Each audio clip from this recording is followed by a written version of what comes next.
ನಮಸ್ಕಾರ ವೀಕ್ಷಕರೇ, welcome to ನಮಸ್ತೆ ಇಂಡಿಯಾ ಕುಕಿಂಗ್ ಚಾನಲ್. ಇವತ್ತು ನಮ್ಮ ಚಾನಲ್ನಲ್ಲಿ ಮೊಸರನ್ನ ಮತ್ತು ಅದಕ್ಕೆ ಒಳ್ಳೆಯ ಕಾಂಬಿನೇಷನ್ ಆದಂತಹ ಆಲೂಗಡ್ಡೆ ಪಲ್ಯ ಮಾಡೋದು ಹೇಗೆ ಅನ್ನೋದನ್ನು ನೋಡೋಣ.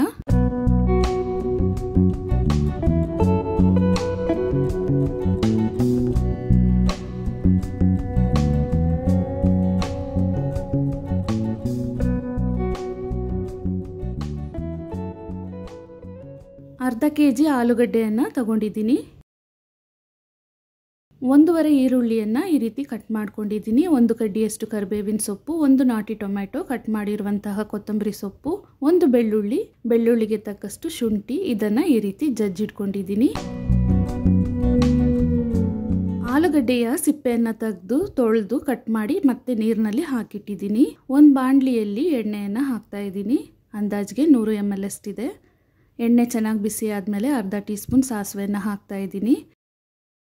ಸಾಸಿವೆ ಚೆನ್ನಾಗಿ ಸಿಡಿದಾದ್ಮೇಲೆ ಮೊದಲಿಗೆ ಈರುಳ್ಳಿ ಕರಿಬೇವಿನ ಸೊಪ್ಪನ್ನು ಹಾಕಿ 2 ನಿಮಿಷದವರೆಗೂ ಚೆನ್ನಾಗಿ ಹುರ್ಕೊಳ್ತಾ ಇದ್ದೀನಿ.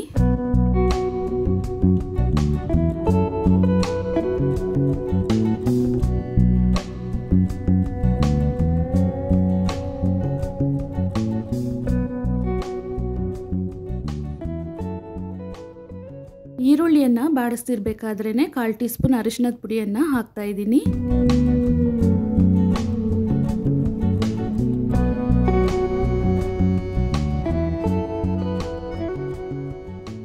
ಇವಾಗ ಜಜ್ಜಿರುವ ಶುಂಠಿ ಬೆಳ್ಳುಳ್ಳಿಯನ್ನು ಹಾಕ್ತಾ ಇದ್ದೀನಿ.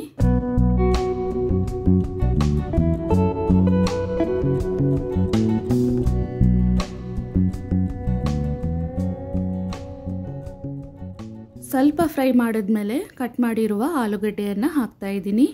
ಆಲೂಗಡ್ಡೆಯನ್ನು ಈ ಸೈಜ್ನಲ್ಲಿ ಕಟ್ ಮಾಡ್ಕೊಂಡಿದ್ದೀನಿ.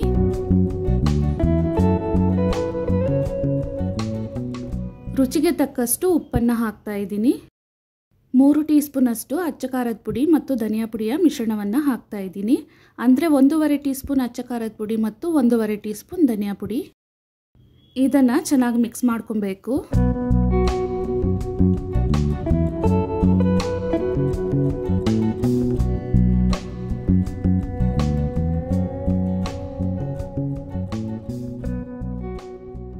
ಇದಾದ್ಮೇಲೆ ಆಲೂಗಡ್ಡೆ ಬೇಯೋದಕ್ಕೆ ನೀರನ್ನು ಹಾಕ್ತಾ ಇದ್ದೀನಿ. ಆಲೂಗಡ್ಡೆ ಮುಕ್ಕಾಲು ಭಾಗ ಮುಳುಗುವಷ್ಟು ನೀರನ್ನು ಹಾಕಿದ್ರೆ ಸಾಕು.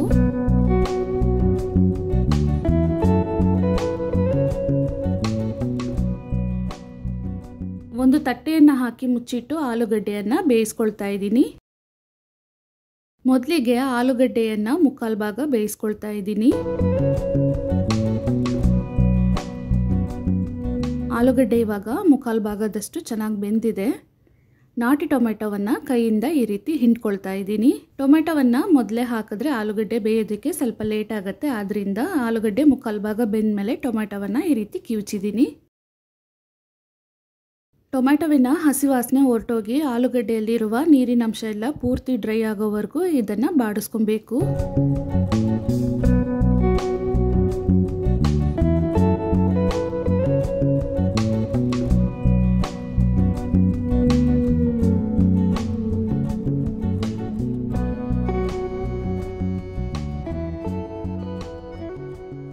ಇವಾಗ ನೋಡಿ ಮಿಕ್ಸ್ ಮಾಡ್ತಾ ಆಲೂಗಡ್ಡೆಯಲ್ಲಿರುವ ನೀರೆಲ್ಲ ಡ್ರೈ ಆಗಿದೆ. ಆಲೂಗಡ್ಡೆನೂ ಚೆನ್ನಾಗಿ ಬೆಂದಿದೆ. ಇನ್ನು ಸ್ವಲ್ಪ ಪೂರ್ತಿಯಾಗಿ ಡ್ರೈ ಮಾಡ್ಕೊಳ್ಳೋಣ.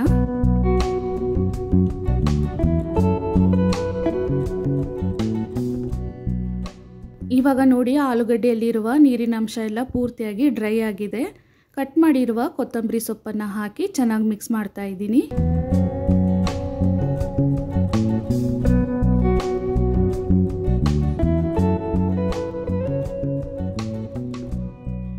ಈ ರೀತಿ ಮಾಡ್ಕೊಬೇಕು. ರುಚಿಯಾದ ಆಲೂಗಡ್ಡೆ ಪಲ್ಯ ಇವಾಗ ತಯಾರಾಗಿದೆ. ಸ್ಟವನ್ನು ಆಫ್ ಮಾಡಿಬಿಡೋಣ.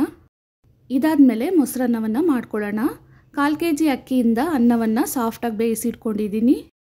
ಇದರಲ್ಲೇ ಅರ್ಧ ಲೀಟರ್ ಮೊಸರನ್ನ ಹಾಕ್ತಾ ಇದ್ದೀನಿ. ಈ ಪ್ಯಾಕೆಟ್ನಲ್ಲೇ ಸ್ವಲ್ಪ ನೀರನ್ನು ಹಾಕಿ ಜಾಲಿಸಿ ಅದನ್ನು ಅನ್ನದಲ್ಲಿ ಹಾಕ್ತಾ ಇದ್ದೀನಿ.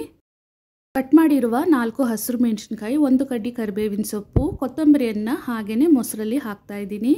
ಒಂದು ಬಾಣಲಿಯಲ್ಲಿ 1 ಸೌಟಷ್ಟು ಎಣ್ಣೆಯನ್ನು ಹಾಕಿದ್ದೀನಿ. ಎಣ್ಣೆ ಚೆನ್ನಾಗಿ ಬಿಸಿ ಆದಮೇಲೆ ಅರ್ಧ ಟೀ ಸ್ಪೂನ್ ಸಾಸಿವೆ ಚೆನ್ನಾಗಿ ಸಿಡಿದಾದ್ಮೇಲೆ ಅರ್ಧ ಟೀ ಸ್ಪೂನ್ ಜೀರಿಗೆಯನ್ನು ಹಾಕ್ತಾ ಇದ್ದೀನಿ. ಜೀರಿಗೆಯನ್ನು ಹಾಕಿ ಸ್ವಲ್ಪ ಹುರಿದಾದ್ಮೇಲೆ ಕರಿಬೇವಿನ ಸೊಪ್ಪು, ಹಸಿರು ಮೆಣಸಿನಕಾಯನ್ನು ಹಾಕ್ತಾ ಇದ್ದೀನಿ. ಜೀರಿಗೆಯನ್ನು ಸೀದು ಹೋಗಕ್ಕೆ ಬಿಡಬಾರ್ದು.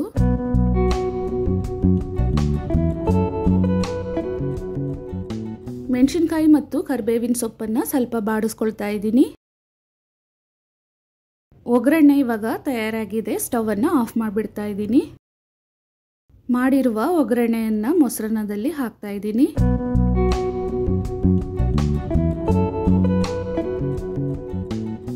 ರುಚಿಗೆ ತಕ್ಕಷ್ಟು ಉಪ್ಪನ್ನು ಹಾಕ್ತಾ ಇದ್ದೀನಿ.